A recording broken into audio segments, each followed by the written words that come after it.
Who is the Bears running back to own? What Raiders will get it done for fantasy with E.J. Manuel at the helm? And what NFC East running back makes for a good, sneaky flex start this weekend? Plus, the fourth-place owners in the 2017 Football Guys Players Championship, Justin Hall and Mark Garcia, drop by to talk about why they believed in DeAndre Hopkins this year, whether LaShawn McCoy is going to remain a top 10 running back, and more. We've got a great show for you. Dave Gerczak is here. I'm Eric Balkman. Stick around. Your high-stakes fantasy football hour starts now.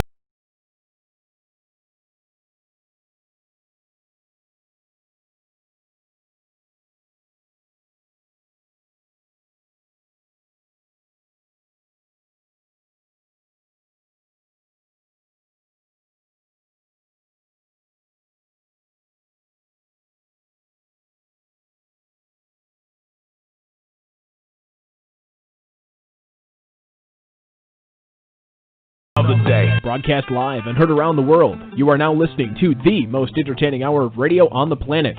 It's the High Stakes Fantasy Football Hour presented by MyFFPC.com with your hosts Eric Balkman and Dave Gerczak. The High Stakes Fantasy Football Hour is your home for football analysis from the best fantasy players in the world. And now, because no one else was available, here are Eric Balkman and Dave Gerczak.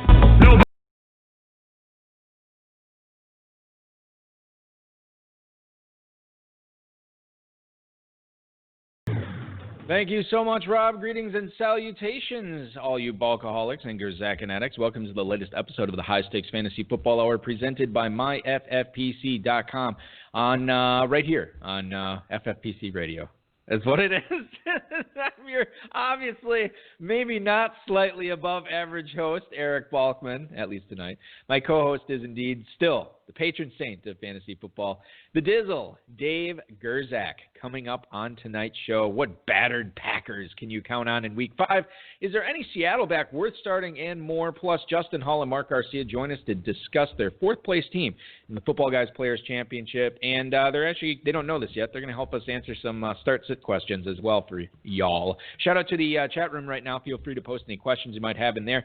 If you want to connect with us on Twitter, you can do so at HSFFO or at Eric Balkman, at David Gerczak this evening. You can post on our Facebook page, facebook.com/HSFFhour. If you want to give us a call tonight and talk with us, it's 347-426-3682. That's 347-GAME-OVA. Our email is highstakesfantasyfootball@gmail.com. If you have any questions for us, now is the time to send them in. We will get to those questions, tweets, and emails and fantasy feedback later on in the show. Our producer and mutual friend is Rob. Our audio engineer is Bryce, and my co-pilot tonight is Dave Gerczak. Dave, welcome. Thanks. What network are we on? We're on FFPC Radio. It's a new thing I just invented. We're the only show. And if you just replay this over and over and over and over again, we're on 24/7. Nice. Yeah, it's pretty cool. Kind of like NFL Network. Not really. They have two shows. Yeah. You know what's really frustrating when I watch on NFL Network? It's the same commercials, like during the break. I know, right? Oh, it's so terrible. They must pay like $30 a commercial or something like that. By the way, I got logged in. Right away. Kudos to BTR tonight. 3 times. Kudos to Joe and Jason Reether and David Hubbard, who were the guests on this week's RotoViz Radio High Stakes Lowdown. Great stuff in there from those guys, of course. We heard the tale of how the Reethers won the 2013 FFPC main event. Just crazy how they got in the main event to begin with, and then they ended up taking home the $250,000. They have a great team again this year. It was in the top 20. It slipped a little bit this past week because Ty Montgomery went down on Thursday Night Football. Kind of sucks when that happens like right away and you get like 2 points. Yeah, it stinks. But they're still in the thick of it thanks to drafting a great team. They're going to tell you how they put it together and their thoughts on the rest of the season. Let's get into tonight's guests, Dave, here. I want to bring them on right now. They've been playing fantasy football together since 2003 and the FFPC since 2014. Currently, they sit in 4th place out of 7,200 teams in the 2017 Football Guys Players Championship. This could be their biggest year for them. They're going to tell us all about it. Please welcome into the show Mr. Justin Hall and Mr. Mark Garcia. Guys, welcome into the program. Hey, pleasure to be here. How's it going, Jen? Thanks for having Very us. exciting to Oh, absolutely. We're very excited to have you on tonight. 4th place in the FPC among 7,200 other teams. Certainly an accomplishment in it of itself. Listen, I play in 12-team leagues. If I can get up to 4th, I throw a party. This is the fact that you guys are in 4th out of 7,200 5 weeks into the season. That is awesome. I want to get into fantasy football. Before we do it, why don't you guys tell us what you do for a living, and then we'll get into some fantasy talk. All right. So I live at home. I work from home, and I'm in the inside sales for some extrusion machinery for plastic extrusion. Oh, sorry. Yeah, Justin, I'm glad you live at home, dude. No, I'm just kidding. I'm a pilot. A pilot and somebody who lives at home, works at home. It sounds take away the pilot part of it. It sounds like a lot like what I do, except for the work at home part. I don't do that. I work in the studio. So no, it's awesome. That's good. You guys obviously have a lot of time for fantasy football. Let's get into that. Dave, do you have a question for them? So Justin, great job on your guys' success so far. Looking back on your draft, you had DeAndre Hopkins at the 210. You selected him over Doug Baldwin, Keenan Allen, and Demaryius Thomas. What was it about Hopkins that had you believing in the bounce-back season for him?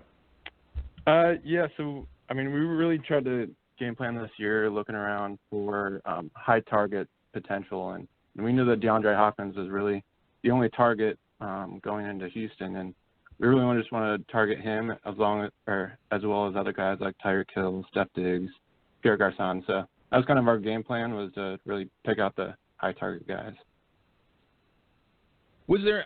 I'm just curious because I feel like I've been making this comparison even in the off season and now continuing into this season.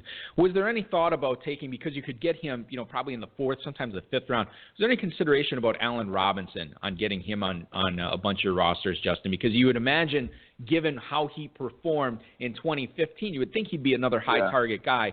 What was it about him when you guys did discuss him, if you discussed him?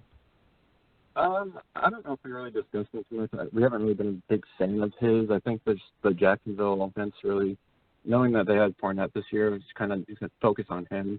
And then also just with their quarterback play just wasn't really that great for Allen Robinson. So kind of didn't really think to get him at all. And then we kind of lucked out with his injury. So, yeah. Yeah, absolutely. Blake Bortles too. That's sort of the blockade for Allen Robinson, I would say, in 2017. Well, really last year too. Mark, let's talk about the backfield a little bit on this squad. You got Tariq Cohen for $7 off the waiver wire in week 1. So congratulations there. He's obviously put up some pretty good weeks for you. Can he continue to put up top 15 or even top 20 running back numbers in that offense the rest of the way? Not only, now we playing behind a rookie quarterback, playing for not a very good team, and Jordan Howard's still in the mix. What are your thoughts about Cohen as we look forward to October, November, and December? Yeah, so it's been a kind of changing the guard for us with respect to Tarek. We were really huge on him in the preseason, just watching him play. We knew he had the explosiveness. However, he doesn't really have the the physique to be an RB1. So I don't really think that his role is going to change too much with or without Jordan Howard. Going forward, it's a little bit dicey. We'd like to see him start getting more than 26% of the snaps like you saw this last week, which was pretty tough. We've on the team in question, our team in 4th, we've built some pretty good depth to where we don't need to rely on Tarek anymore. It was good to have him those first couple weeks, where he had those good games. But anyway, moving forward, I don't think we view him any more than an RB3 or a flex until we start seeing him consistently getting those snaps again, because he is a very dynamic player. But once we see him getting those snaps again, we'll probably reinsert him into the lineup. If knock on wood, because I'm going to right now, literally. If Jordan Howard were to go down, I wouldn't want to see it because I do have him in a few spots. How good can Cohen be as the man in that backfield? If he is not fighting for touches with Jordan Howard, you'd imagine he'd probably still be part of a committee, but he'd be the big part of that committee. How good could he be? Could he be a top 15 running back the rest of the way, sans Howard? Yeah, I think so. Obviously, you never want to be rooting for injuries, and us sitting here playing this fantasy game, these guys, this is their life. But at the same time, it's good to have those handcuffs that can be thrown into those positions. And I think Tarek is a very valid handcuff. Like you said, I mean, now he's got Benny Cunningham in there, and Fox is one of the worst coaches for fantasy production out of your RBs, just because you never know what he's going to do on any given day. But going forward, I think if something were to happen to the RB1, he definitely should see an increase in snap, which with his dynamic playmaking ability, I could easily see him putting, low-end RB1 or high-end RB2 production. Very interesting. So speaking of health, you have the unhealthy Andrew Luck, whose surgeon should be fired. Still not playing. Maybe not surgeon, maybe a Colts PR team. Yeah, PR team, their trainer, whatever. It's been a cluster. It has. And he's still sitting around, not doing much of anything, supposedly throwing. He might be coming back. How you think you're going to be able to keep playing musical quarterbacks until Andrew Luck comes back? And when do you think he actually will be back? Yeah, so that's another kind of game plan that we had going in this year, just not reaching for quarterbacks and taking kind of the more, positions that didn't have as much depth, like running back and wide receiver, where we saw if you don't get the top, one or two guys at quarterback, all the others are so closely bunched that we decided to wait. That kind of changed coming into these drafts with Andrew Luck, because we started seeing him slide to, 8th, 10th, 11th round. And we just felt when that guy is healthy with the system that he's in, he's putting up, top 3 quarterback numbers when he's healthy. So we decided to take the gamble of knowing, full knowing going into the season that he wasn't going to be healthy for, they were saying at least, the first couple weeks. We kind of thought that we were going to see a little bit more of an extended absence out of him, which has kind of come to fruition now. So we took that gamble knowing coming into the season. We figured if we could get him at least for the half of the season, it would be worth that, at the 8th to 10th rounds. With the musical quarterbacks, yeah, we've kind of parlayed a little bit of our daily fantasy football games into the season-long leagues to play that musical quarterback, as you said, and it's been quite successful so far. We've had one bust, but we've pretty much nailed 3 of the other weeks so far.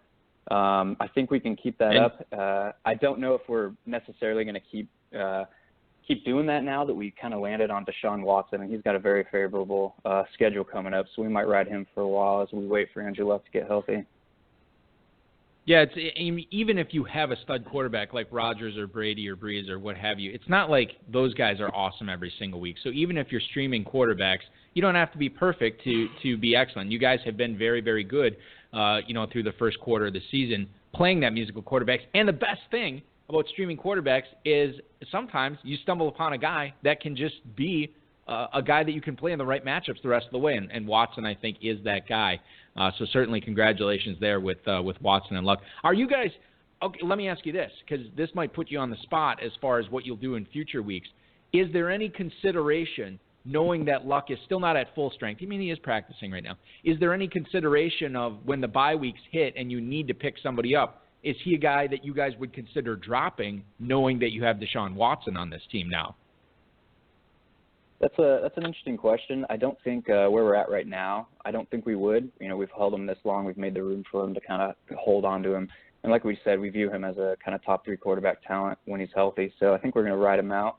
But obviously there's, it's a weekly game. There's things that could always change with that. But as of right now, I think we're going to ride him out. So, Balky, I got a little extra information about this Andrew Luck surgery. Will Carroll, at Injury Expert on Twitter. The Injury Expert, yeah. Yeah, on August 31st, he asked a Colts staffer who did Andrew Luck's surgery, and he said he got an absolute blank stare. The staffer didn't know, and he said he wouldn't know on any other player. Now, some bum off the street. He's at a strip mall doing these surgeries. Now, for context, the staffer that he was talking was just in the middle of a coffee run for Jim Irsay's dog. So I don't think he was very high on the totem pole there. Yeah. No, the first one. Listen, I don't think the Colts are an extremely well-oiled organization from top to bottom. I mean, it starts with Jim Irsay, goes down from there, literally. Don't they just have the one famous guy who does all the surgeries? Dr. Andrews. James Andrews. Yeah. Doesn't he do all of them? You know, he specializes in like knees, right? joints, like elbows. He doesn't do the labrums. Doesn't do the labrums. Can't do those. I don't know who the foremost labrum expert. Yeah, is? the labrum guy in there the NFL. There should be a labrum guy. I don't know. Those get torn all the time. They very well should be, and certainly there is a market for it. Sorry, guys. If there's any labrum doctors out there listening, you know where your bread is. Justin Hull and Mark Garcia, the fourth-place team in the Football Guys Players Championship, joining us tonight. Let's get back to the backfield. Justin, LaShawn McCoy is who you guys took at the 103, and certainly he hasn't been lighting the world on fire. However, he clearly has not been a bust, and, you know, all these passes that he's catching has, you know, kept him double-digit points pretty much every single week. He hasn't exploded yet, so you know when he will, he's going to be shooting up boards. Anyway, that's me talking. I own McCoy and a lot of stuff. So how likely is it? This is me like convincing myself that McCoy was a good pick. It'll be okay. Yeah, it will be okay. Justin, is he likely to have a few of these blow-up performances in the future, or are you concerned now that Zay Jones, a rookie wide receiver, is the de facto number one for Tyrod Taylor? Does that put a damper on McCoy's upside here going forward? I mean, I think if anything, it helps with his PPR potential with snagging so many balls, just kind of like what you saw with DJ, David Johnson last year. But, I mean, when we went into this, we had McCoy as our number 3 running back, and we weren't too happy when we got the third spot because we weren't sure if we wanted to reach for McCoy at number 3. But we kind of rolled the dice there, and he hasn't lit up in the beginning of the season, like you said, but without scoring a touchdown, he's still averaging 15 points a week, and I mean that's perfect for us right now. And we really do think that he's going to blow up here coming in the middle of the season, and he's got some great matchups coming up. So we're pretty excited about that. So yeah. I think the thing is with McCoy, he's still got that explosive, game-changing ability. He's still catching a ton of passes. If he gets in the end zone, fantastic. If he doesn't, he's still scoring 15 points a game. I'm not worried. Yeah. Here's the thing. I'm confident in my drafting skills, this is me personally. I'm confident in my drafting skills that if my first-round pick is not blowing up like Bell or, you know, David Johnson did last year or anything like that, that's fine. Just as long as he's not sucking where I'm, like, considering benching him. That's fine, and I'll roll with McCoy like that. Dave, your thoughts on McCoy going forward? You know, I feel pretty good about McCoy, actually, just because Zay Jones is pretty much just running around like a chicken with his head cut off. He doesn't know what he's doing. Right. He's getting very few targets, and the ones he's getting he can't catch. So their only playmaker they have is Shady McCoy. Yeah. Other than Charles Clay. Yeah, he's not a playmaker. He's a guy who gets a lot of targets. He's a pretty good player. Yeah. All right. He's not a playmaker, but he's just a player. He's a great fantasy day maker. He's a very good football player. Hey, let me ask you guys. Let me ask you guys. In daily, have you guys been playing Clay a lot this year? Because I don't play, but I would assume that he's been pretty white hot. Yeah, at the start of the year when his price was pretty depressed, I was on him pretty good, and then now his price is creeping up, so we're starting to look for. I'm of the proponent that I like some value at my tight end for dailies, so I'm starting to look elsewhere. But yeah, I rode him pretty good for the first couple weeks. And the Bills will be riding him hard from here on out until they get a receiver on that team. Yeah. So guys, let's talk about waiver. I'm gonna ask Justin this question. Now that you guys are up higher and ranked like 4th right now. Are you guys getting into like more arguments over, you know, your waiver moves and like picking up what's his name from Houston, your quarterback that you picked up, Deshaun Watson? Yes, rookie quarterback, super stud. I know the name escapes you. He's not my 49-mile-an-hour fastball, Deshaun Watson. By the way, he has such a high floor. He's a great guy to have on your team. But are you guys getting into arguments and stuff here and there now? Yeah, I mean, not so much arguments. We're pretty good friends here, so we definitely have different opinions each week and kind of have to go through it. We also have a third member of our team, so we kind of have a vote there. So whoever gets the 2 votes kind of takes the lead there. But for this week, we're starting to feel the pressure here. So we've been having we have daily texts every day and calls. I think we had a call yesterday just to talk about what we wanted to do for waiver wire, and it's definitely been becoming more intense. But at the same time, I mean, it's all for fun and we're enjoying it. So, yeah, it's been nice. It's all for money. Not for fun. I'm just kidding. How much you guys have left in free agent bidding right now? Do you remember? We kind of blew it this week. Yeah, with Latavius Murray.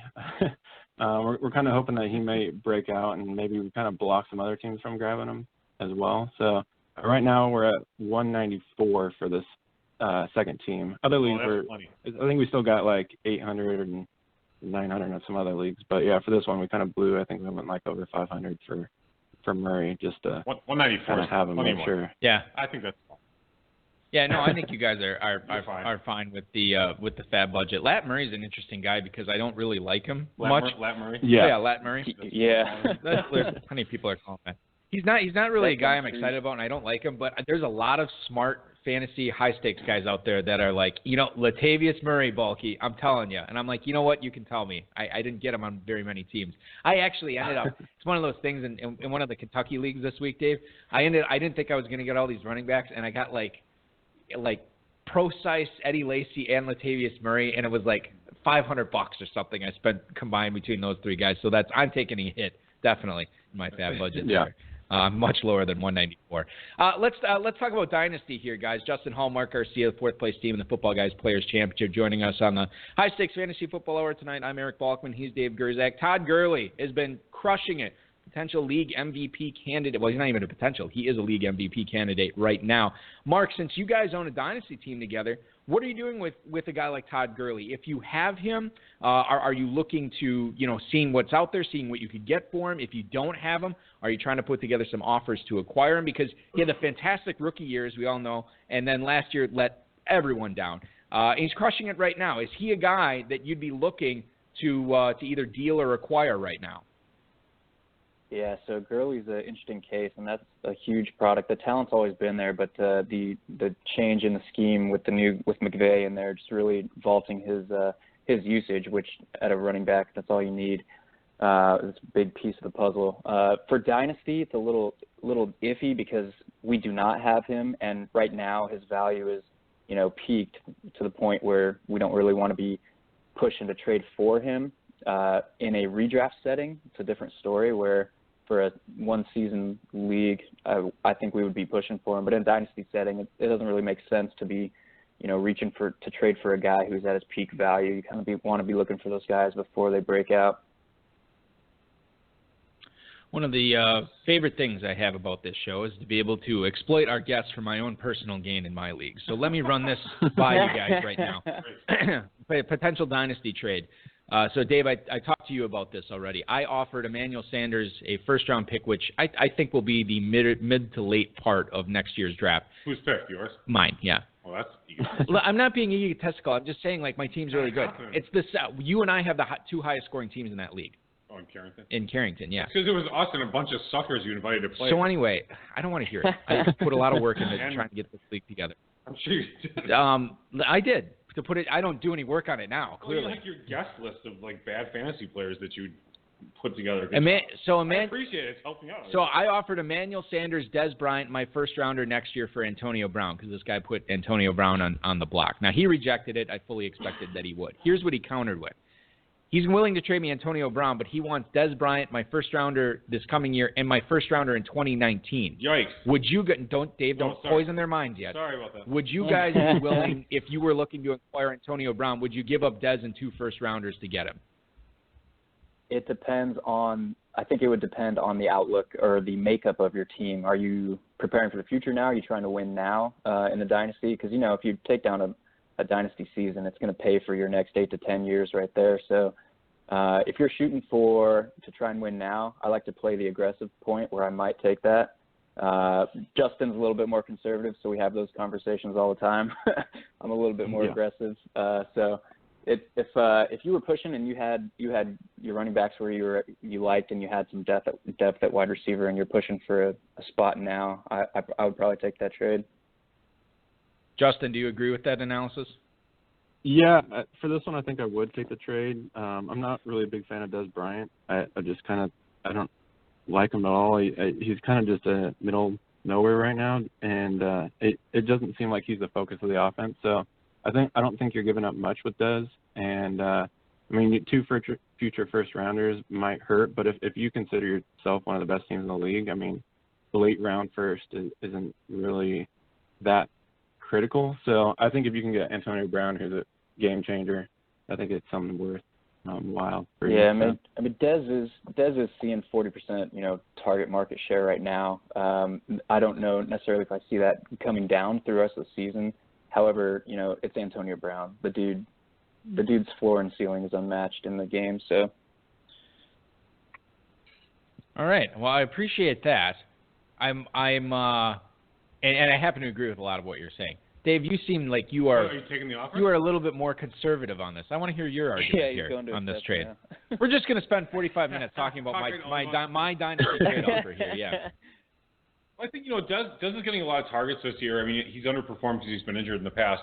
But I mean, he is a stud player. He's been getting targets. He hasn't really done a whole lot necessarily. He could really truly break out the rest of the season. So I think Dez right now he's kind of valued cheaply in my opinion. Antonio Brown, granted, stud player. But he's not young. He's actually older than Dez by a little bit. Yeah, 42. It shocked me. Shut the hell up. 29, whatever, 29. Right? Yeah, 29. He's 29. So, I mean, he's at, the peak of his stock price right now. I mean, maybe it was last year or the year before, but he's only going to probably go down from here, actually. And then the 2 first-rounders. I mean, I just think that's a lot to mortgage, give up for, it's a lot. Okay. I think he's worth a lot. I mean, granted, no doubt. Listen, I'd love to spend the rest of the show talking about this because I think we could really get some stuff done. I know you have a question for Justin. Wasp guy in the chat room brought up that I need to take Roethlisberger's longevity into account. He says don't do it. I'm not making any firm decisions tonight. I've made dynasty trades on the air. They've never worked out. I'll let you guys know. So instead of talking about stud players, let's talk about Aaron Jones. Yeah, from the Packers there we go. Wow, this is so great. Oh, so what do you guys did you do any bidding on any bidding on Aaron Jones, given that Montgomery, there was a little uncertainty there, and Jamal Williams, we didn't know what was going on, especially early in the week? Yeah, I mean, in the beginning of the week, we definitely set our sights on Aaron Jones. We saw that Ty Montgomery was probably out. He had some broken ribs, and that never feels good. So we also saw Jamal Williams kind of get hurt there too, and we were going to go big after Aaron Jones, and he looked good. So we were kind of excited about it. But then as the week got on, there was talk about Ty Montgomery playing. Jamal Williams was practicing, and he seemed like he was all right. And then, there was a practice report came out that Jamal Williams was probably going to be playing this week. So we kind of pulled back the reins on Aaron Jones and really didn't go after him too hard. And I don't actually think we got him in any of our leagues. No, but we didn't. I think if he gets the chance, he did look pretty good. But, again, with Packers, I mean, Aaron Rodgers are going to be throwing a lot. And so maybe for some PPR, but I don't know how useful he'll be, especially if Jamal Williams is playing and also with Ty Montgomery. I mean, he won't be out too long, so I don't know if it was worth it to really go after Aaron Jones. Yeah, I mean, I echo a lot of what you're saying. I put in some, keep him honest bids on Aaron Jones this week. I didn't get him anywhere. I'm totally fine with that. Now, I saw Ty Montgomery got downgraded to doubtful, so he's probably not playing this week, which is fine because Jamal Williams practiced in full, and if that's the case, he's going to have a significant part of the workload in Dallas. And like you said, Green Bay does not run the ball a ton. So how much is going to be actually left when we're talking about actual snaps and touches for Aaron Jones? Probably not a ton this week. And if Ty Montgomery, now he could miss next week too, but if he doesn't, or even if he does miss, he might be back the week after that, and you're talking about paying a premium for Aaron Jones for what it took to get him in waivers this week in a lot of leagues. So I'm paying a premium for maybe not a lot of output. And I said this on the Score Show, Apple Trophy Fantasy Football Show, 18 here at 4:55 Central Time on AM 1570, 95.3, thescorewi.com. You can hear that on Thursdays. I said this yesterday. I said just avoid it when it comes to starting guys this week, because even if Montgomery is active, which doesn't look like he would be, he's at risk for re-injury. You don't know how involved he's going to be in the game plan. And now that he's out, we really don't know how they're going to split it up between Williams and Jones. So how can you really count on that in your lineup? It's a total cluster. I'm avoiding it. And I'm with you guys on a lot of what you said with not only Jones but the Packers' backfield in general. Ty Montgomery averaging 3.3 yards per carry. Jamal Williams did not look all that great. And Aaron Jones actually did look pretty good. I'm just saying he did look good, yeah. I'm just saying that I think there's a little bit more uncertainty in the long-term whatever's going to happen in this backfield, and we're maybe thinking about. What was involved, caught some passes, 13 carries for 49 yards, plus a goal line touchdown. That's interesting. From an athleticism perspective, Aaron Jones is a more athletic player, as we've talked about, than Jamal Williams. Yeah, like when you talk about athletic comparison, Aaron Jones is sort of like me, and you're sort of like Jamal Williams, I would say. I'm not Mormon, though, like you. Well, no, just from athletic. I think, obviously, I'm the more premium athlete between Jamal us Williams two. probably isn't Mormon. right? No, I'm sure he's not. What is that supposed to mean? It means we have to move on to emails, Dave, and we have a couple of emails here for Justin and Mark, a couple of starter sit questions. This first one, Justin, I'll let you handle this first one, and Mark, feel free to hop in if you disagree at all. But There's Black Mormons, right? Can we move on? All right, from the? I think there are. Though. Yeah, I'm sure there are. Al in Manhattan, New York, probably not a Mormon. Hey guys, help me out on a tough Football Guys Players Championship call this week. Buck Allen at Oakland or Latavius Murray at Chicago. Latavius Murray playing Monday night, making his debut, what we think is the starter for the Bears on Monday Night Football. Buck Allen playing against the Raiders. Justin, which guy would you be starting if you could only plug one of those guys in your lineup? I think I'm going with Murray here.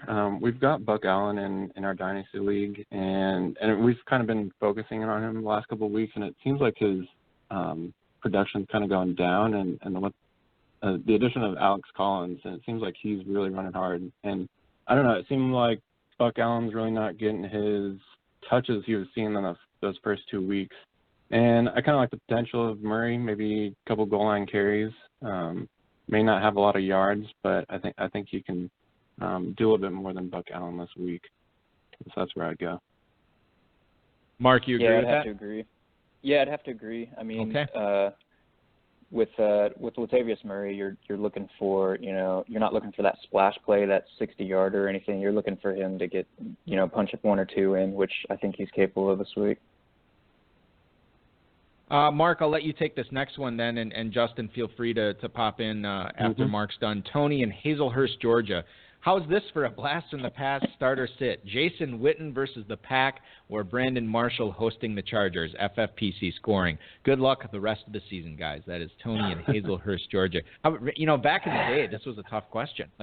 People were considering this. What was the question? Witten or Marshall? And now here we are in 2017 talking about. Yeah. I'm assuming this is like a flex or something. Here. They're saying the same question, but they're crying a little bit. Yeah, they're crying a lot bit right now. How inefficient Marshall's been and how Witten sort of pulled the disappearing act last week. So, Mark, what if you had to make a decision with FFPC scoring, are you playing Witten at home against Green Bay or Brandon Marshall having the Chargers come visit? I like this question. That's a tough one. No softballs here. I would definitely. Actually, not definitely. This is a tough one, but I would lean towards Brandon Marshall. He's getting the targets. He's against a pretty soft now, or I guess you could say injury-riddled San Diego team with Verrett going down. They still got I forgot his name right now, the other lockdown corner, but he should see primarily Odell Beckham on the outside. Yeah, there you go. Thank you. Appreciate that. But Brandon Marshall's seen the targets. If he can, I think it's a majority mental thing right now. I mean, as well as his body's just kind of failing him. He's getting a little up there in age, but with him seeing the target and, the Giants as well as the San Diego Chargers are, San Diego, LA. I'm still stuck in that. They're both, top 5. We haven't called them LA Chargers once. Yeah, right. They're both top 5 in the league in pass attempts per game. So I see that game as throwing the ball around a lot. So I think Brandon Marshall is probably going to see, upwards of the 9 or 10 targets he's been seeing the last couple of weeks. So I would go with Brandon Marshall there. Justin, is Marshall the play for you there too? I think I may lean more towards Witten, especially in this kind of format where you're getting 1.5 for reception.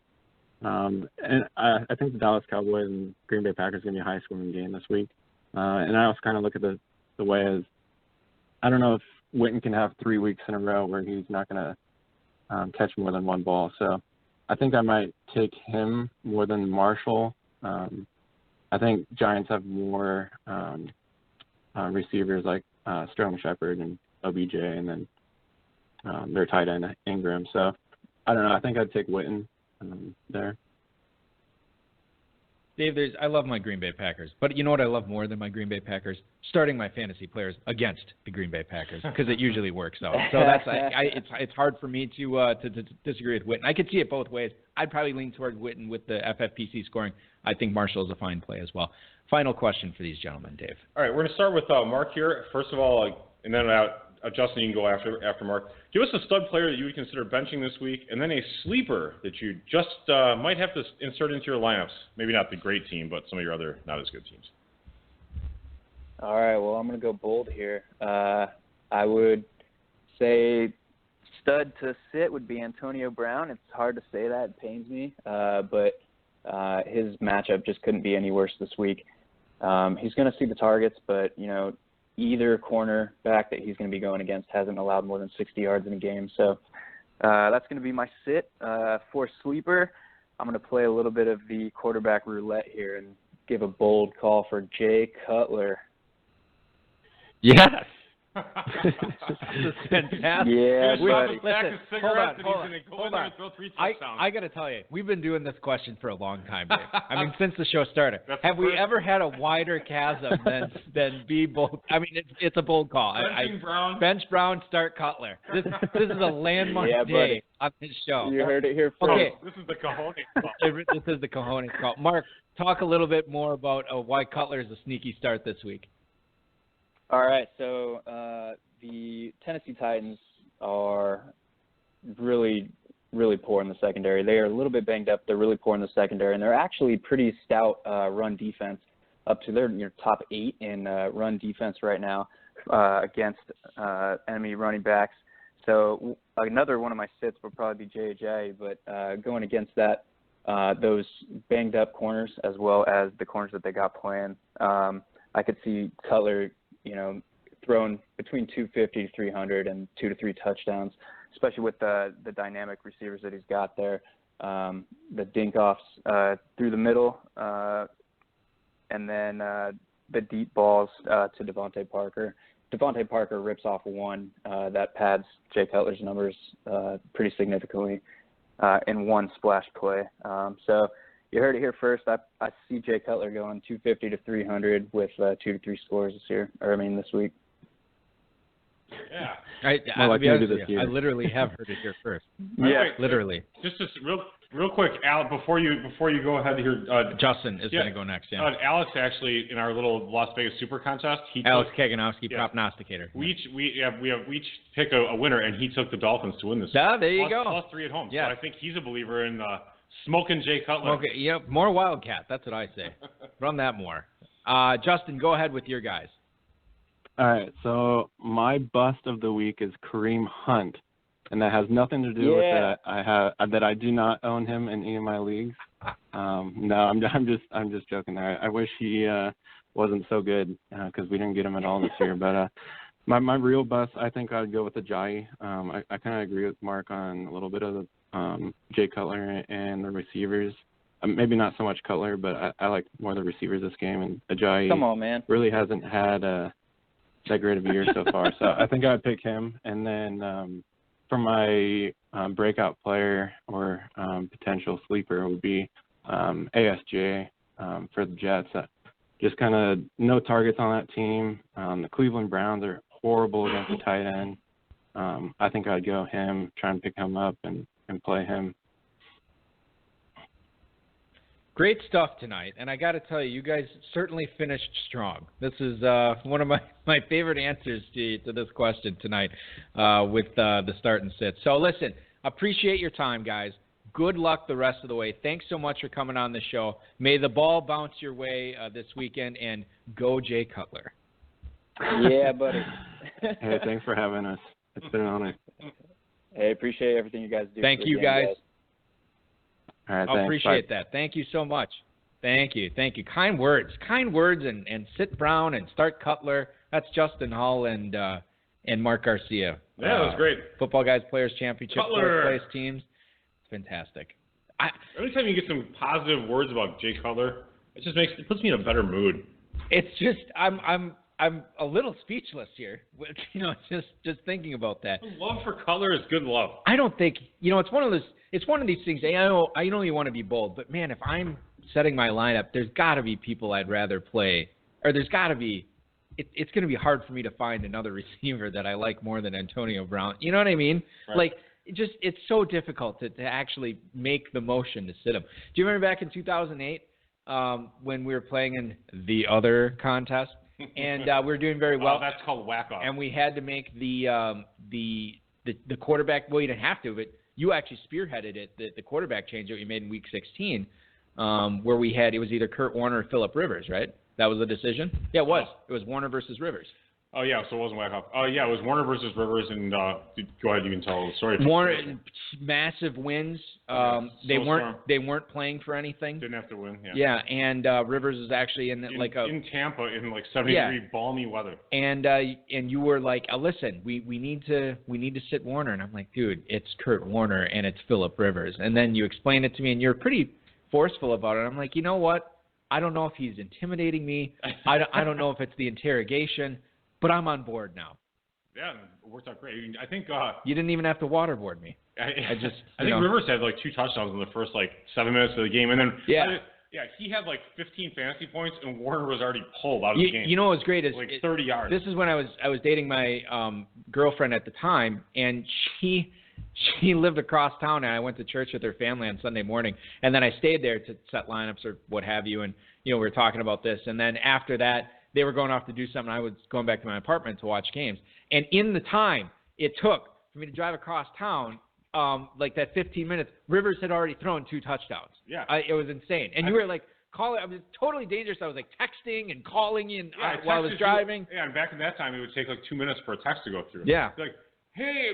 Yeah, it still does. Yeah. Andrew Luck looks at my phone and he's like, dude, you need to upgrade. It's crazy. And I said, you need to upgrade surgeons, man. Yeah, you did. Well, we could do a whole show on the Colts.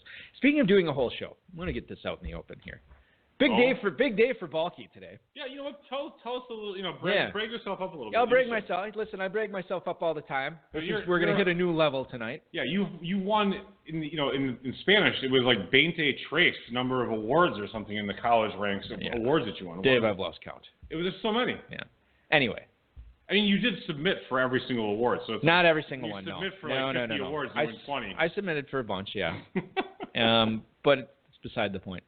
So I went to the University of Wisconsin-Oshkosh, got my journalism and radio, TV, film major there. Which actually, that school, I mean, amongst all its shit, pardon my language, crappiness, actually does have a noted radio, TV, film. There are a ton of UW-Oshkosh people making films, working in Hollywood. Right. They actually do have a good reputation. And well, I'll get into that in a second. But it's no Cornell already. This is I'm trying to think. This is the 8th year they've done this. The Pro Perspectives Industry Panel, where they bring back these media titans that have literally, since it's UW-Oshkosh Titans, they bring these people back for homecoming every year. It's always a new panel. People graduated Oshkosh, made it in the industry, blah, blah, blah. So they actually asked me to be on the panel this year. You one of them made it. Yeah, I mean, so here's the thing. They were looking for somebody who could speak about being the producer of some wildly popular podcasts. And since that guy wasn't available, they asked me. They asked James Altucher. Yeah. Just the people who did Serial, they couldn't make it. Yeah, the guy, Tim Ferriss from 4 Hour Work Week. Matthew Berry was off doing whatever, so let's get Eric Balkman. So anyway, Neil deGrasse Tyson. He was in outer space. Otherwise, he would have done it. Astrophysicist couldn't make it. So they asked me, and I agreed, and I came on and talked to these students and whatever. So the other 2 people on the panel, much more qualified than me. We have a guy who was we had a woman on the panel who actually works for ABC. She does a lot of the when you see the previews and the trailers for shows like The Bachelor, How to Get Away with Murder, Grey's Anatomy. She does a lot of these trailers. She does a lot of promotions for ABC. Okay. She was next to me. And then we also had a gentleman, Reuben Whitmore II, who owns his own production company and has since basically he left school, UW-Oshkosh, to do this, came back to school after he was already well established to get his degree, what have you. So the reason I bring him up was because he actually directed a lot of music videos in the 1980s and 1990s, as he described it today, back when music videos were really cool. Made a lot of money. It was very lucrative. That's a good point. He did a lot of stuff for, I don't have the litany here, but Snoop Dogg was in there. Too Short. He did a lot of Too Short stuff, and I'm forgetting a lot of them now. But anyway, Oaktown. Was that one of them? Oh no, it's not Oaktown. Too Short is from Oaktown. I didn't know what you were talking about there for a second. But anyway, So he did the video for the I Got 5 on It remix. Which is so great. For Lunas, yeah. So he did this video. So afterwards, he and I are talking, and he's like, I got to get your contact information, blah, blah. So we're exchanging, we're talking, swapping stories, what have you. And I said, listen, I do this show. And my co-host and I, when we make a wager, a fantasy wager on the week or in the year, we put 5 on it. And I didn't say we play the I Got 5 on it. Like he would care. I don't know. I was just, we don't play the video, dude. No, we don't play the video. But, I mean, I don't know if maybe he gets royalties for the song or whatever. But I'm sure he doesn't. I said, so I'm telling this, and I'm going to quote him, not the way he actually sounded, but my quote of him. He said, "For real?" And I said, "Yes." And he said, "That's what's up." That's what he said. So he was a big fan of that. Very cool. I had a great time today doing that. Oh, good. So yeah, that's really cool. Let's get into Fantasy Flash here tonight, Dave. We can't believe we're 45 minutes into the show already. I'm sorry. Oh, yeah? Okay, let's get into this. Let me just move this stuff around. Okay, so let's get into it. This is terrible. I was so busy bragging up myself. I'm like forgetting about the last a little bit flush. 30 minutes of the show. Very proud. You can actually watch this on YouTube. They stream the whole thing on YouTube. It's still up there right now. You can watch it whenever. I'll send you a link. Yeah, right. It's Titan TV on YouTube, and it's their pro perspectives. I'll show you. How long is it? It's an hour. It's an hour long. All right. You know what? Oh, and the other thing too. Unlike the slowdown, I might actually watch that. I don't listen to the slowdown. Why don't you listen to the slowdown? Is so great. I don't listen to podcasts. Suck.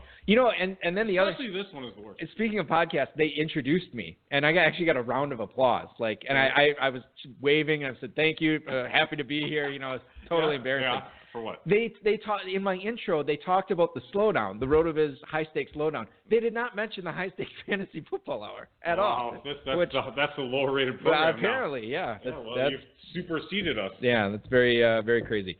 Okay. Michael Crabtree, not listed on the Raiders' final injury report for Week 5 against Baltimore, according to Michael Gelkin on Twitter. Amari Cooper, also off the injury report. Crabtree is going to come back to action this week after he missed last week's game with a bruised lung. However, E.J. Manuel will be throwing to him. How do you handicap E.J. Manuel's passing stats? Well, that's the thing. 168 yards and a touchdown and 2 picks. He looked very good. Oh. In the Denver game. Where did you go to college again? Moved him up and down the field. It's just really just trying to get a little biased. Not my place to say here. But I will say E.J. Manuel went to a fantastic school for developing quarterbacks. I'm sure he did. That may or may not have a tomahawk chop and be called the Seminoles. But E.J. Manuel moved the ball very well against a Denver secondary. And I think it's unfortunate because what we remember from that game is that horrible pick he threw at the end of the game. But he was moving that offense, man. Crabtree and Cooper, you on board this week? A little bit actually. Manuel might be fine. I mean, a lot of times you give these guys who suck their first few years a little more time to develop, and he might actually be all right. I think he'll be fine. I mean, when you have good wide receivers like Crabtree and Cooper, you just kind of throw it up in their general area, and normally they make a lot of catches except for Cooper, who just drops it. I'm a little skittish this week. But the Baltimore defense is not great, but it's also not terrible. So I think I am starting Crabtree in one league. Who we should talk to about this is Andrew Howard, our friend Andrew Howard from KFFSC, plays in the FPC, having a very good year actually. He is a big Michael Crabtree owner this year. You should ask him what he's doing with Crabtree this week because it's an interesting conundrum. So I'm a little nervous about that. I'm also a little nervous about Devontae Adams. After getting lit up. He's out. Devontae Adams. He isn't even past the concussion protocol. He's not. He's still in the protocol. Limited practice all week. Not playing. Week 5 against the Cowboys is a late game, according to John Machota on Twitter. You have to play the Lone Ranger if you want to play in that game. Geronimo! Geronimo Allison, yeah. So you look at Adams, and I think I know where you're going to fall on this. If you do not have a late game option or a Sunday night or Monday night option, stay far away from Adams. Find somebody in the early games. Yep. No question? No question at all. If you had Allison, obviously slam dunk, you wait. I would look at. I would probably start Allison and feel okay with it. It depends on who. Well, I mean, you'll have the option to play Allison or Adams. Yeah, I would then be fine playing Allison. Is there any concern for you if Adams is listed as active, being a potential decoy, not getting the full snaps, or if he's active, Yes. do you think he's ready? He's going to be He's heavily not gonna, involved? he's not. I don't know. It's just kind of. He's not going to be active. It's a moot point, Paul. I He's wouldn't- not going to be If active. he's active, I'm not starting him. How about that? Fine.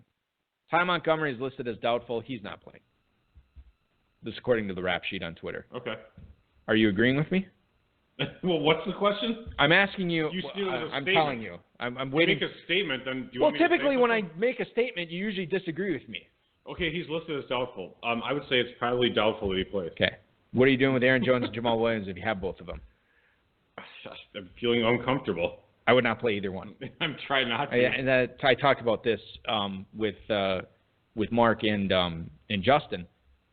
I think this is a situation to avoid. Not only do you not know what's going to happen in the backfield, Aaron Rodgers is probably going to be slinging it all over the field. Yes. So, okay, fair enough. Well, we'll move on from that. By the way, thanks to Roto World and Rob for tonight's rundown. Really appreciate their hard work on this. SNY's Ralph Vacciano. Am I pronouncing that right, Dave? You're my resident Italian expert. Yeah, Vacciano. Sounds good. Okay, now you made it bad. Why? I mean, just because he was like, it's not a slur. It's use a little bit of Italianness to it. Okay. It's nice. Is Italianness a slur? You know, I went to Olive Garden tonight. Did you really? Yeah. What'd you get? I Steak? got the shrimp scampi. How was it? It was acceptable. Yeah.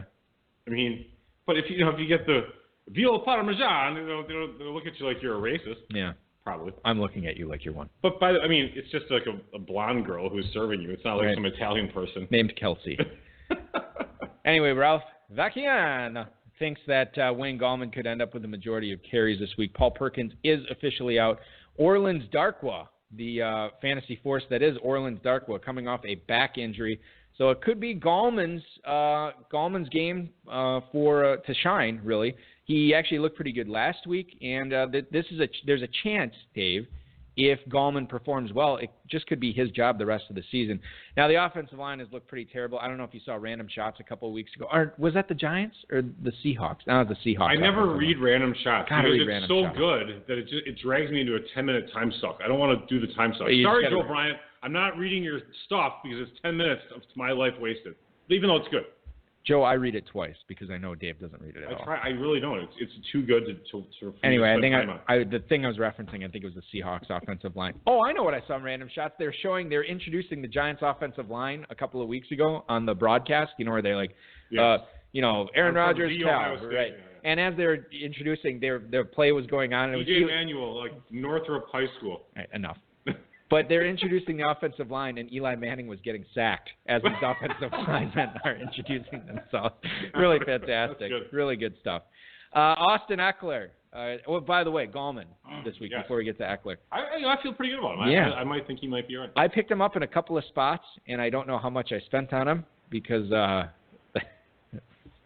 frustrating. Because RT Sports Code sucks. I'm not going to say that. It It does. Hey, it's not Farrell's fault. No. They're not unable to deduct the proper bidding Come dollars. on. Let's not play that game. Let's play the game of Austin Eckler. Talk about him because he's working his way into By the way, fantasy relevance. Mark Hanna, Tim Jensen, great fellas. They all are. I mean, Yeah, we've hung out with these guys. They're fantastic I like- individuals. yes. So this particular instance, not so good as an experience as a player. Hey. RT's a lovely company. We've screwed up stuff too. God bless Not a him. big deal. Ricky Henney from Chargers.com. Austin Eckler is expected to see an uptick in action going forward as the team. That's how you pronounce it, Heckler? Eckler? I don't know.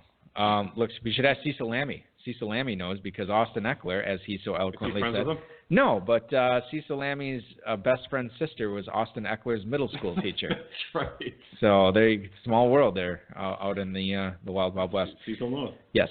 Melvin Gordon, struggling with a knee issue, complaining about not getting the ball enough, but Eckler working his way in there. Have you rostered Eckler in any leagues, Dave? I've not. Neither have I.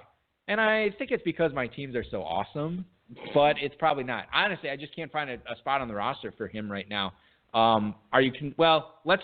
Let's leave Austin Eckler there. You and I have not rostered him. We're not excited to roster him at this point. Right. We have some more Melvin Gordon stuff coming up in a little bit, so we'll talk about him then. Rob Kelly said on Tuesday this week that he feels like he's actually going to be ready to play after the team's bye week. This is a quote from J.P. Finley's report in CSNWashington.com. He had the ankle injury last week against the Chiefs on Monday Night Football and was dinged up quite a bit already this season. Samaje Perine has not taken advantage of that. Chris Thompson looking great 1 week and pulling a disappearing act the next. Can't really solve this Washington backfield right now. Might be one to avoid unless you own Chris Thompson with the bye weeks coming up. It's like a Rubik's Cube. Just can't figure it out. You can get one side done, and then you try and get the other side done. There's no way you're getting all 6 sides done. It'd be better to do the pyraminx where you got just the few sides, like the triangle, the 4. Did they make a Rubik's Cube like that? Yeah. I've never seen it. Yeah, it was a triangle Rubik's I guess Cube. it's not a Rubik's Cube. It's a Rubik's pyramid. Rubik's triangle. It wasn't Rubik's. It was something else. It was like a triangle. It's much easier to solve though. Yeah. Well, wouldn't it have to be? Yeah, it's a pyramid. Yeah. How many sides is that? 4? Maybe 5. No, it's not 5. How would it be 5? Are you messing with me? I can't tell if you're messing with me or 5 not. sides. Pyramid underneath. Oh yeah, 4 sides of the pyramid. You're not messing with me. I'm just an idiot. I'm like counting on my fingers here. Like, but honestly, they could. Damn it, Gerzak's right. They probably could have made it a 4-sided one. Yeah. Luckily, if Wasp guy were here, he could actually do the math. Wasp guy's probably already solved one in the time we've been talking about. A Rubik's Cube, the original, the real one. Probably 2 Rubik's Cubes. Rubik's Cube and a Tutankhamun pyramid. This is getting worse as the time goes on. So, okay, yes. Washington backfield, stay away. Obviously, you're not playing them this week because they're on bye, but there's no clarity there whatsoever, and you're rolling the dice. You're rolling the cubes, the Rubik's Cubes, every time you trot one of those guys out. Chris Thompson's probably the best football player, I guess. I mean, whatever. You know where he went to school? FSU. FSU, baby. Chris Carson underwent surgery on Tuesday on his left ankle. He has been placed on injured reserve. Dave, I saw Carson dropped in a lot of leagues this week. I actually saw him stay on a lot of rosters this week. The thing is, he has looked good. Can you really afford to keep him around until he gets off IR, if he gets off IR this season, with Eddie Lacy, Thomas Rawls, C.J. Procise, and McKissick all farting around on that team, stealing touches? What are you doing here with Carson? Is he the guy that you need to drop with bye weeks coming up too? So what? I don't understand the question. So you're asking if we should drop Carson, but from IR? No. Are you cutting him off your team because he is IR, or are you keeping him around in hopes that he could be the difference maker if he does come back? No, I would cut him. I mean, surgery on your ankle. I mean, he's not coming back this year. I don't think so. All right, fair enough. What are you doing with him in Dynasty? You trying to? I suppose you can just IR him in Dynasty at this point and just keep him around. Yeah. We have the triangle pyramids up now. What are they called? Moyu pyramid. You know what? This is so funny. It's like there are only 4 sides. I can't even speak English. I knew it. There are only 4 sides in the pyraminx. Wasp guy said Rubik's pyramid. He said he solved it once. Or did you already say that? I'm sorry. No, that's right. Holy cats! Look at that. What is that? A dodecahedron? Look at that one middle of your screen towards the bottom. Thing? My God. Yeah, that's tough. I don't think anybody's ever solved that one. No kidding. What if they did it like the Dungeons and Dragons 20-sided die? I don't want to think about it. But seriously, the pyramids in Egypt are 4 sides with the underneath part, right? I would assume so. I've never been. Melvin Gordon wants the ball more often after finishing with 22 yards on 10 carries. Woof. Those have 4 sides, and then there's 5 total. Thank you, Dave. Is there any chance of moving on? You know, I'm trying to be polite here. Just trying to figure this out. He only had 4 carries in the second half in the Week 4 loss to the Eagles. This according to the report on ESPN.com by Eric D. Williams. D is not silent there. Gordon he did struggle. Good God. He did struggle against the Eagles with those poor stats, dealing with the knee issue. Plum matchup this week with the Giants' rush defense that is supposed to be so awesome, yet they still are allowing a lot of rushing yards this season. I went to bat for him several times this year, and it has not worked out. Giants ranked 28th in the NFL in rush defense, giving up 143 yards on the ground. 0-4. Start Gordon, right? I mean, this is a get right week for Melvin Gordon. I mean, you really don't have a choice. If you drafted this guy in the first round, you have to start him. I disagree with that line of thinking. You have to start him. I don't think you have to, but I definitely would at this point. Would you start Frank Gore over him? No. Did you read that report on Frank Gore that he is actually going to have his touches dialed back? Marlon Mack from 14 to 13 a week? I don't know what it is, but Marlon Mack and who's the other guy, Robert Turbin, are actually getting touches in the red zone instead of Gore, and Gore's 3.1 yards per carry is among the worst, among starting running backs in the league. This could be below Ty Montgomery. This could actually be the last year of Frank Gore. This might be it. Yeah, so I don't know what's going to happen next year. I'm probably still going to accidentally draft him somewhere since I do it every single year. But this might be it for Frank Gore. Oh, we might be witnessing it. That's all for Fantasy Flash. I want to get into some fantasy feedback right now and answer your tweets, answer your emails, and try to help you, the listener, out.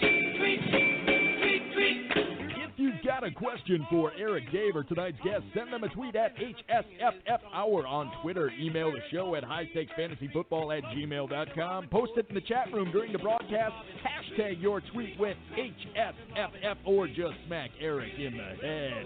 That's highstakesfantasyfootball@gmail.com or at HSFF Hour on Twitter.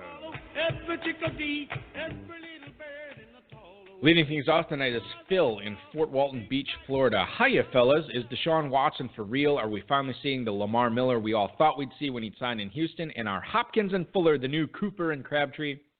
Or am I overreacting? That is Phil in Fort Walton Beach, Florida. It's not every day that a rookie-led offense puts up 57 points against a potential playoff team, but it happened last week. Very true. What's real, what's not with the Texans? This is actually a really good question. Watson, to me, looks pretty good. But his last two – well, here's the thing. His last 2 weeks, he's looked awesome. But I was like, okay, well, the Titans' pass defense has been pretty bad. New England's pass defense has been even worse. But then they actually looked pretty good last night. Well, they were 32nd in the NFL coming into last night. No, but I mean, like, overall – well, I guess Jameis did throw for like 300 yards, didn't he? He still scored like 20 or something. Yeah, which – okay. All right, so that. But nevertheless, how do you separate that from Watson? I mean, I think Watson. I think he's a top 15 quarterback the rest of the way. I kind of don't disagree with you actually. He's a dynamic football player. He's a great athlete. Pedigreed, absolutely. He's a winner. He really is. I mean, I've always thought that. Our biggest concern was always his arm strength, and it's still kind of there. He throws up some floaters. He's gonna have some picks. Right. But he has a high floor. He's gonna run the ball, and he's got good wide receivers. I do think that both first rounders, so the receivers are totally pedigreed as well. I think Will Fuller is a little bit of a mirage because we'll see what happens, but I think he's going to be a 5 to 6 target a week guy, and he may or may not get a touchdown. I mean, the fact that he got 2 is really fortunate. Right. But he might have some weeks where he gets like 2 for 20. In fact, it might be this week. Who knows? Yeah, it could be. I hope it's not because I actually have him going in a lot of spots. Will Fuller is a player to me that I feel like if I had him on my team, I'd get whipsawed a lot. Where I'd be like, all right, I'm going to start him. Damn it, I'm going to bench him. Damn it. I wonder if. Damn it. Right, I know what you mean. I wonder if there's a lot of people who have some Will Fuller action this week when you consider who's on bye. Yeah. You might have to be starting. No Pryor, no Crowder, no Julio Jones, no Demaryius Thomas, no Emmanuel Sanders, no Michael Thomas, no Ted Ginn, no Willie Snead, no who's the other one I'm forgetting? Mohamed Sanu, whatever. But there's a lot of receivers out there. So, and I'm actually scared with how much Will Fuller has this week. At least you have the upside with Fuller. He might at any point in the game he could pop off an 80-yard touchdown. Yeah. Lamar Miller still stinks. In my opinion. Yeah. When did he get good? Well, some people would say last week. What did he have? He had the 2 touchdowns. He looked pretty good. The thing is, Deontay Foreman continues to eat into his workload, so he's going to get fewer and fewer opportunities to put up numbers. What did he do last week? 19 for 75. Did I see that right? Yeah, of course. A touchdown and 4 catches. Stupid Google stats. Yeah, 1 touchdown, 4 catches. You must say a touchdown catch. Yeah. That's not terrible. No, but I'm not buying into it. Page not found. Thanks a lot, NFL.com deleted Lamar Miller's profile. Must have gotten arrested or something in the time we've been talking about him. Roto World still has him. Thank goodness. All right. Thanks for being second best. 19 for 75. Google, you should rank Roto World ahead of NFL. 4 catches for 56. That was really a fine fantasy game. The week before, though, 14 for 56, no touchdowns, and 1 catch for 7. So what is that? 5.6. 6.6, 7.3 fantasy points. Wasp Guy has a question, as long as you're talking about the Texans. Will Fuller or Cooper Kupp this week, Dave? Will Fuller, oh crap, I just had it. Will Fuller this week is at home on Sunday night against those Kansas City football Chiefs. And Cooper Kupp is playing the Seattle Seahawks at home. Which one are you playing? It's kind of an interesting question, actually. Both good defenses.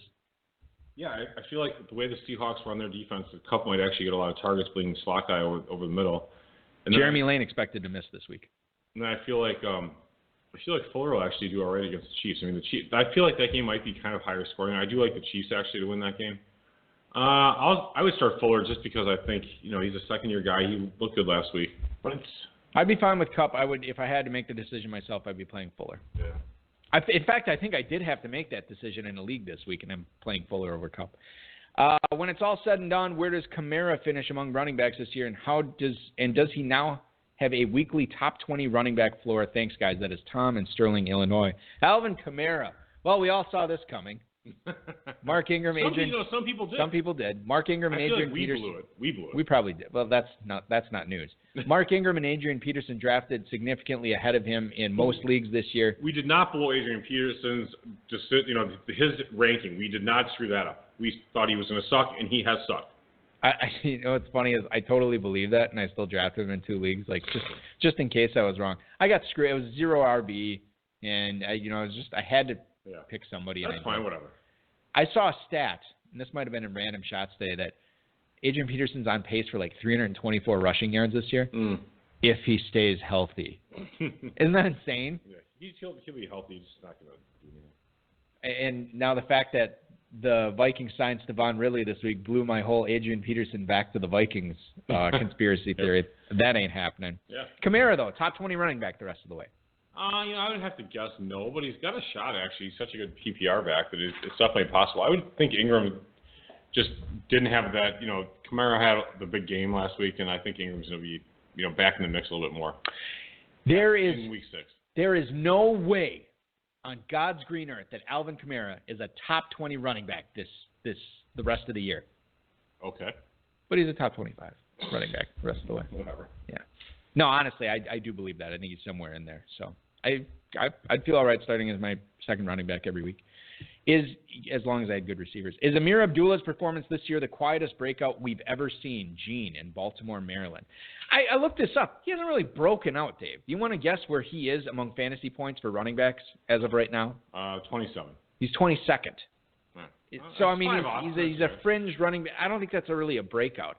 Yeah. And a lot of the stuff we said about him at the start of the season. He doesn't score. Exactly. He's not getting the touchdowns. He is not getting the catches. This is stuff we said at the start of the season. He is a man. He runs around between the 20s. He's a roamer. He just roams around in between the 20s. Yep. Picks up some yardage here and there. Maybe a catch if he's lucky. That's it. Yeah. That's it. He is a total 1995 running back. Yeah, he deserves like a B in PE class. He can't even score. Sucks. I don't understand. He's not even like a good player. He's not a star of the team. He's not. He's not a star. If you score points, that's how you win games. You don't win games by just moving it up and down the field all the time and then having your kicker kick it. Yeah. So I don't think he's breaking out this year. In fact, I think what we're seeing, we might be seeing close to ceiling Amir Abdullah right now. I don't know, but to go the other direction. They'd have to get rid of Riddick or something like that. To go the other direction, I mean, he is playing well. He looks good. Maybe he just needs a little bit of time to actually score some points. But I mean, it's kind of like Julio. Like, you get so annoyed with Julio. Yeah. It's like God. 190 targets. Guy scores like 6 touchdowns a year, and he's 6'5", 235. How do you not score touchdowns? What are you doing? This guy I was talking to, one of the students I was talking to after the thing today, we were talking about fantasy, and he said that he got roped into joining his uncle's league, which has been around for, since the late 80s, and it's a touchdown-only league. And he's like, I co-own the team with another one of my uncles, and we had to take Julio Jones in the second round. I'm like, dude, it's a touchdown-only league. What were you thinking? He could get skunked the whole season. 7th round. Yeah. It's just ridiculous. Dear Steak and Eggs, I know Murray sucks, but his usage over Jerick McKinnon spoke volumes after Cook went down. Barring injury, is Murray a top 25 running back the rest of the way with his expected usage? Have a great week 5. That is Jim in Newcomerstown, Ohio. So I read this stat too. Latavius Murray actually, when Cook got hurt, the snap ratio between him and McKinnon was 4-1 in favor of Murray. Okay. So he's obviously getting used heavily. Now, is the usage enough to trump what I think is a lack of talent with Latavius Murray, and what I think is also an overperforming offensive line right now? Yeah, I can't get on board with Murray. I just cannot do it. Not going to be very excited about. Like you said, I picked him up in like 1 or 2 leagues. I think I have him in my lineup in 1 league because of the buys, but I don't feel great about it. I mean, October 2nd, Roto World, his ankle's still not 100% recovered. And he could be playing. Okay, so now we should be proactive. He's averaging 2.7 yards per carry. I mean, in the leagues that I picked up someone, I did pick up. My new bidding strategy of bidding $81 because everyone else bid 77 or 88. Yeah, I knew 81. So I picked up McKinnon. I got a lot of $81 McKinnon bids. Yeah. What's the proactive approach we have now if we're worried about Murray's ankle? What happens if he goes down and he's not over this? Then what?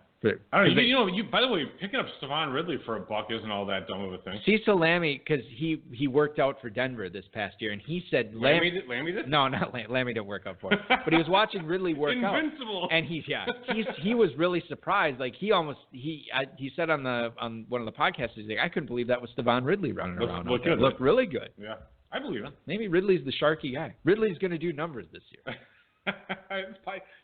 It's truly possible. I mean, a street free agent. Yuck it up, but these guys, Ridley. Yuck it up. It's not like Ridley's out there eating nachos and stuff. He's actually working out. He has an agent, right. And he's the first guy on their list. I mean, they have a list of players, and the first running back on their list was Stevan Ridley. They brought him in for a workout, looked great, and they signed him. Yeah. So somebody to keep in mind. I'm not putting any bids in on him yet, but I think if you're playing, too late now. Well, yeah, I think if you're playing in the FFPC main, he's definitely got to look at, regardless of what Murray does this week. Hello, Maybe Joe. You should pick him up in one of those. I have a couple first come first serve. Yeah, Scott Fishbowl. Oh yeah. You do that there. Get picked up there. Yeah. You know what? Let me do that while we're on the air here. Hello, Joe and Gio. Do you guys like Tyler Croft in FFPC leagues until Eifert gets back? That is Seth in Clear Lake, Minnesota. God knows when Eifert. I like him instead of Eifert overall. Yeah, because he's putting up similar numbers and he's staying on the field. He plays football. Yeah. The two key elements into being a successful fantasy football player. What would you trade if you own Tyler Eifert? What would you trade him for in Dynasty? For sure, a future second. But FFPC scoring? No, other scoring. So we're not helping out our main listeners. Sure, you want both. Okay. FFPC scoring. If I get a future second for Eifert, I'm dealing with him. At this point, he's out. Yeah, because you're not going to get a first for him. No. If I got a 2018 second rounder from a team that looked very good, I'd still probably do it. Yeah. Just to get that Drek off my team. Get rid of him. Who needs the headache? Am I right? It kind of is, isn't it? Apparently Eifert does. John in Hawthorne, California. I'm hoping loaded. Oh, but okay. So Croft, right? Yes. Needs to be owned. Yeah. I mean, 2 touchdowns last week. He's involved. Dalton's coming around. New offensive coordinator. It's all gumdrops and unicorns right there now. I'm hoping, this is John in Hawthorne, California. I'm hoping loading up on Raiders was a minor mistake and not a massive one. Can you guys play a Yaman or 9 with the future Las Vegas guys with EJ Manuel under center? I'll hang up and listen. Thank you, John in Hawthorne, California. We're going to do a Yaman or 9 with Raiders players with EJ Manuel. Did you just pick him up, by the way? Yeah, I cut Dalvin Cook, actually. Got Stevan Ridley. This is so irritating. My team, I had David Johnson and Cook. And now they're both hurt, and I still have stupid Kareem Hunt. My team is doing really well, and now it's getting blasted up with all the injuries. Yeah, well, that happens. Whatever. Okay, so a Yaman or 9 with Raiders. Okay, whether we're on board with them now. I will be playing the Hitler and the robotic Rastafarian tonight, and you will be giving me the Raiders skill position players. Sans EJ Manuel. All right, Sans EJ Manuel. Let's go with Crabtree. Yeah, man. Still on board with Crabtree. We didn't see what he could do with Manuel last week because he was out, but I'm still feeling Crabtree. Shout out to Andrew Howard. Phrasing, still feeling Crabtree. Amari Cooper. Yeah, man. Probably going down the ship on this one because he's looked terrible. But I think it's a mental thing for him. I think he gets it together. All right. Cordell Patterson. 9. There is something to be said that these guys are probably working together a lot with, the backups, and you often see a backup quarterback come in and start targeting. And Patterson was a first-round pick. He's obviously got the chops on special teams. Hasn't really put it together in offense. I'm still not buying. Jared from Subway. Jared Cook. 9.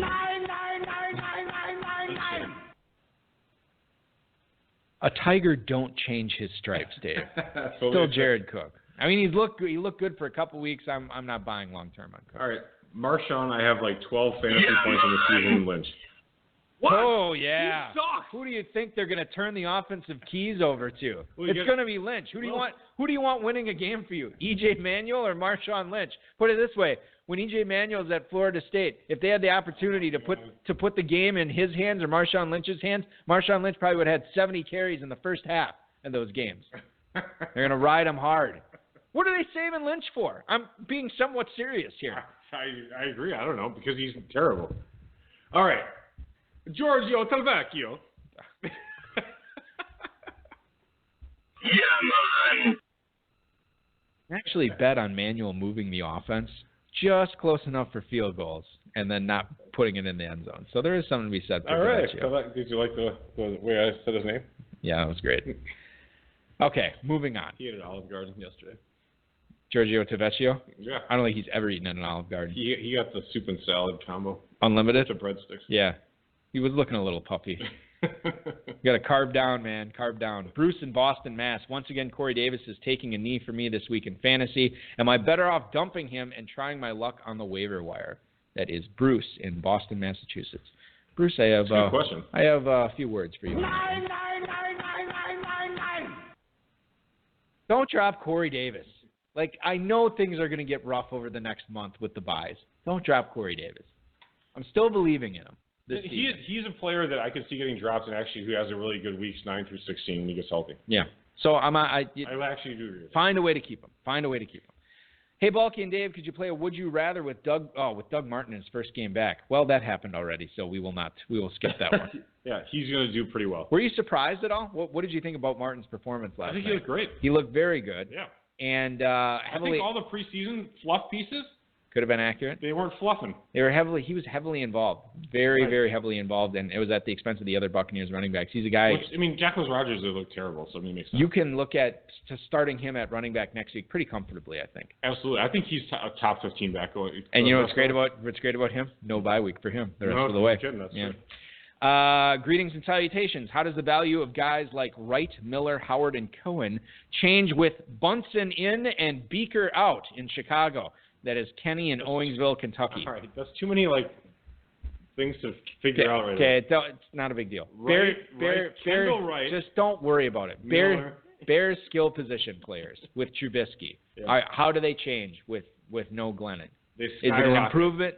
Okay, they don't skyrocket in my opinion. I think they get better. I think here's the guy I'm excited about, and I can't remember where we were talking. I think we were talking about this on the Score Show on last night. These rookie quarterbacks have a tendency to use their tight end as a quasi-security blanket. Mm-hmm. Well, Zach Miller has shown that he can actually perform at an NFL level and do it pretty well. He makes a good little blankie. Yes, he does make a good little blankie, and he could be a good little blankie this week if you don't have, let's say you're missing Kobe Fleener or Jordan Reed or AJ Derby. I mean, he scored the touchdown last week. What's that one guy, Rob Gronkowski? Well, that ship has sailed, but yes. But you had to bench him for somebody.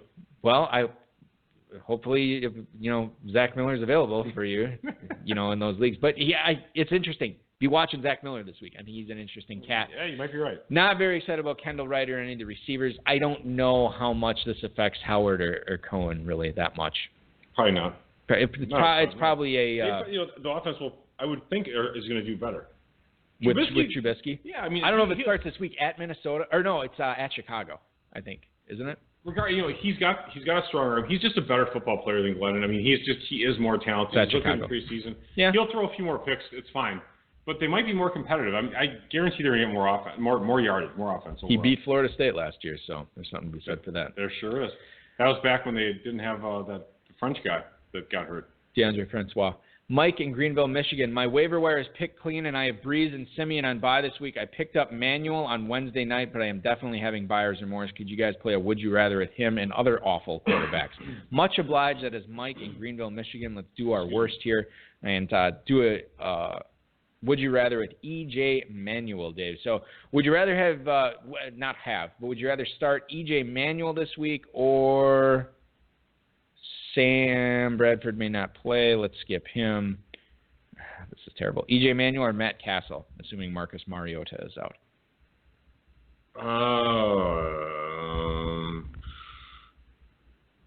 Castle? No, totally Manuel. Castle.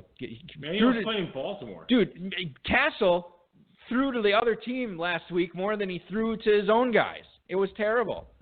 It's totally Manuel. E.J. Manuel or Mitchell Trubisky? Trubisky. I will disagree and say Manuel.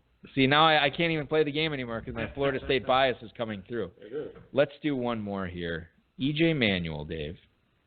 In a world with E.J. Manuel at quarterback, would you rather play him this week or would you rather play a quarterback named Case Keenum at Chicago? Keenum has a lot more NFL experience. I will go with Keenum over that. And last one. That game could be a shootout. I lied. Josh McCown at Cleveland or E.J. Manuel. Cleveland's defense is ranked 29th. That game is another that total in that game is 39 though. It's terrible. It's going to be not much fun, but yeah. And not much fun to watch either. I'm not taking Manuel. So you would take McCown there? Yeah. I would take Manuel. Don't laugh at me. Twice now It's fine. I'm just saying. This is Jim in Shoals, North Carolina. Twice now I have read this week that Rodgers and the Packers coaches want to get Black Unicorn involved earlier in the game. Is this a squeaky wheel getting the grease situation against the Cowboys? I hope it is. Is Jim in Shoals, North Carolina. Why do you hope it is? Use a you and I have at least 2 wagers on Martellus Bennett this year. Oh, we do? I don't know where he's actually at in the stand because everybody talks about how terrible he's been. But the thing is, he's caught 5 or 6 balls 2 or 3 times already this year. He's right up there for catches for tight ends. Whatever. Okay. I know you're believing that Bennett, or you're hoping that Bennett will have a good game against Dallas. Is he going to have a good game against Dallas? I think he'll do just fine. Yeah. Especially when you have Montgomery. No Montgomery, probably no Devontae Adams. No Adams. We're guessing. So it's going to be Cobb, Nelson, Bennett, and Aaron Jones. Really, Jamal Williams is probably going to catch very many passes. It's so funny. I would say for sure, without Adams, that for sure Bennett's going to get a lot of red zone looks. But stupid Cobb, this little shrimpy guy, gets a ton of red zone looks. Julio should watch a little bit of Randall Cobb tape. I don't know about Julio, but maybe the Falcons coaches. Hey, I'll say this too. There's something to be said for David Bakhtiari and Brian Bulaga, the 2 starting tackles for Green Bay. Are they actually going to play football? Remember, the Packers, last week, they were down to their 6th and 7th tackles on the season that started that last game. Bulaga and Bakhtiari, Bulaga, one of the best in the NFL. Bakhtiari, maybe the best left tackle in the NFL. They come back, that means less blocking for Martellus and more route running. Yeah. So that's another thing to keep in mind. That's understated. A very good point. Final email tonight. Thank God.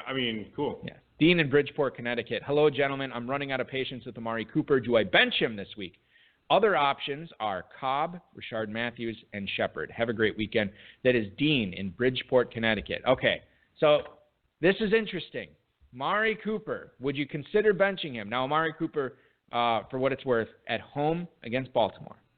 Yes. With E.J. Manuel throwing to him. I'm very willing to bench Cooper in a lot of ways. Okay. Let's talk about these ways. Okay. Randall Cobb against the Cowboys. Yes. Actually, yes. I would rather play Cobb. Rashard Matthews this week he's at Miami, and Corey Davis is out. Sure. Yes. I don't know if I would then. Hey, look, I get it. It looks better to have Cooper in your lineup. Yeah, and you know what? I'm all about looks. Clearly, look at me. I'm all about Amari Cooper there over Rashard Matthews. And final one, Amari Cooper or Sterling Shepard, who this week plays for the New York Football Giants, hosting the Chargers. Yes. Yeah, laying 3.5. Shepard. I don't know. I guess I'll take Cooper. Yeah, I would too. I don't like it though. I don't like either one of those two. It's weird because the Giants' pass offense looks great the last 2 weeks. Beckham taken off the injury report, so you know he's going to be playing. Yeah, Brandon Marshall's not on the injury report, and Evan Ingram's look great. It's Beckham and Ingram, and the rest of those guys suck. Marshall and Shepard are nothing. Marshall might be the most inefficient wide receiver in recent memory for all the targets he gets. If you just looked at targets and not anything else, you'd think you got a steal in Brandon Marshall this year. Yep. You tain't. You didn't.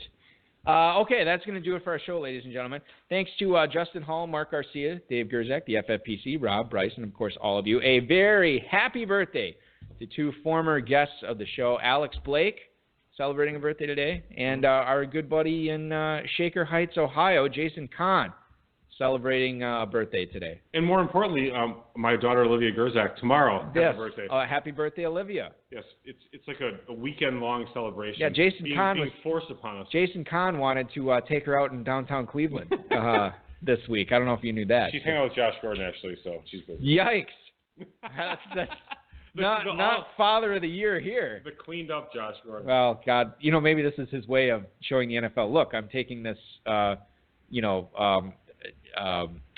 straight-laced Northeast Wisconsin girl out in Cleveland. We're going to check out some art museums. And well, my wife and I did teach her to play blackjack tonight, so that was nice.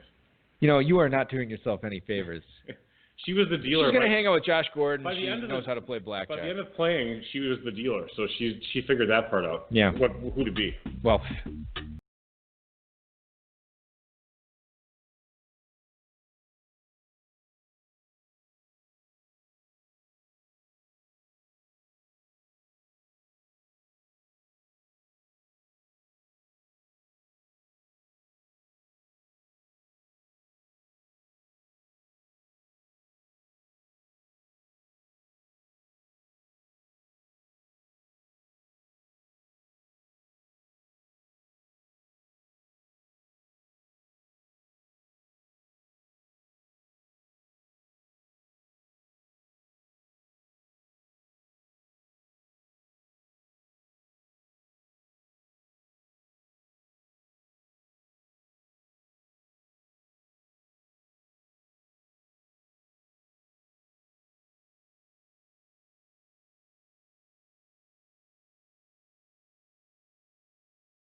maybe I could call up my buddy Ruben Whitmore II, who directed a bunch of these videos. Maybe she wants to hang out with Too Short. Yeah, that'd be cool. And Lunas, and she could hang out with them. And head out to Oaktown. Head out to Oaktown, which is not a rapper. It is where Too Short is from. Poker's legal in California, so you can play poker. It's a win-win-win-win-win.